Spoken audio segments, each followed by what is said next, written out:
गेल्या 3 दिवसापासून पाऊस काही थांबायचं नाव घेत नाहीये. मात्र अशा वातावरणामध्ये गरमागरम खायची इच्छा तर होणारच. हे बाहेर पावसाचा आनंद घेत उभे होते आणि मला हसत म्हणाले, आज मस्त काहीतरी गरमागरम बनव. मग ठरलं, सिंहगड स्टाईल गरमागरम भजी बनवायची. या भजीची खासियत म्हणजे भरपूर बारीक चिरलेला कांदा आणि अगदीच मोजकं बेसन. बेसन फक्त कांद्याला हलकंसं कोट होईल इतकंच वापरायचं. जर बेसन जास्त वापरलं तर भजी कुरकुरीत होत नाही आणि मऊ पडतात.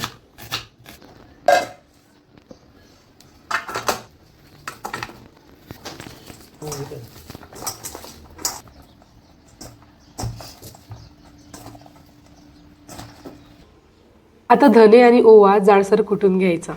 ताजे कुटलेले मसाले वापरले की भजीचा सुगंध आणि चव दोन्हीही दुपटीने वाढतात.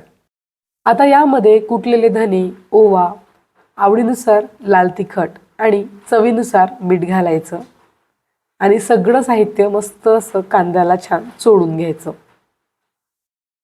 4 मध्यम आकाराच्या कांद्यासाठी अर्धी वाटी बेसन पुरेसे आहे. बेसन घालताना यामध्ये अजिबात पाणी घालायचं नाही. कांद्याला सुटलेल्या पाण्यातच बेसन आणि मसाले एकजीव होतात. त्यामुळे भजी हलकी कुरकुरीत आणि अगदी सिंहगड स्टाईल मस्त अशी होतात. भजी तळणारच होते की तितक्यात आठवलं, गरमागरम कुरकुरीत भज्यांबरोबर वाफाळलेला चहा तर हवाच. मग काय, लगेच साईडच्या गॅसवरती चहा बनवायला ठेवला.